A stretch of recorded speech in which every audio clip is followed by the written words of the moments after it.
Neymar aurait dû être le meilleur joueur du monde, mais au lieu de ça, il est devenu le plus grand du football moderne. À 21 ans, Neymar était annoncé comme le futur Ballon d'Or. Technique irréelle, créativité unique, pression mondiale.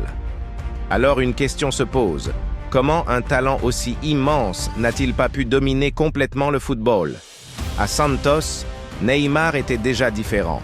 Dribble, but, passe, il faisait ce que les autres n'osaient même pas tenter. De 2013 à 2017, Neymar n'était pas seulement un joueur spectaculaire. Il était un véritable moteur du FC Barcelone.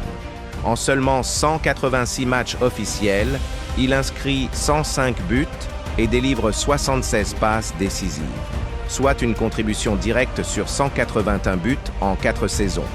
Mais c'est en Ligue des Champions que Neymar se distingue vraiment.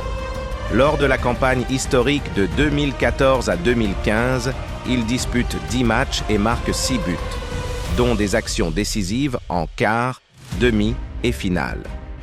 Aux côtés de Messi et Suarez, le trio MSN inscrit 131 buts cette saison-là. Neymar n'est pas un simple soutien.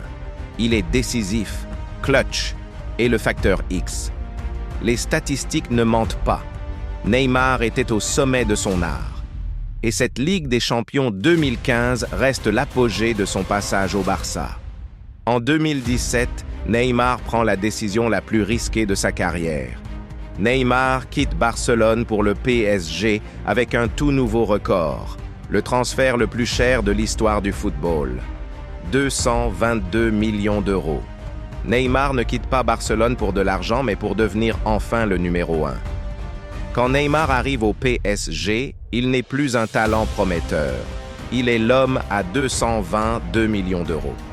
Chaque match devient un test. Chaque dribble, une attente. Chaque chute, un débat. À Paris, Neymar ne joue plus seulement au football. Il porte un projet, un club, une ambition européenne entière. Mais son corps, lui, commence à lâcher. Saison après saison, les blessures s'enchaînent. Cheville, métatarse, rechute. Toujours au pire moment. Pendant qu'il se soigne, la pression augmente. Les médias doutent. Les supporters s'impatientent. Et chaque absence devient une accusation. Le problème de Neymar n'a jamais été son talent. C'était le poids de tout ce qu'on attendait de lui. Car comment dominer le football mondial quand on n'a jamais le droit de tomber? C'est de là que viennent les blessures de Neymar. Chaque absence, chaque moment de doute devient un sujet médiatique. Chaque erreur est amplifiée, chaque échec devient une accusation.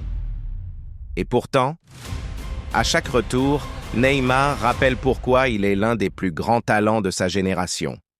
Mais dans ce jeu où la pression ne pardonne jamais, le chemin reste semé d'embûches. Et pourtant, car malgré tout ça, Neymar reste un génie. Quand il joue, le football devient un spectacle. Et c'est peut-être ça, le paradoxe Neymar, un joueur trop talentueux pour les limites du football moderne. Neymar aurait-il pu devenir le meilleur joueur du monde, ou son histoire était-elle écrite d'avance?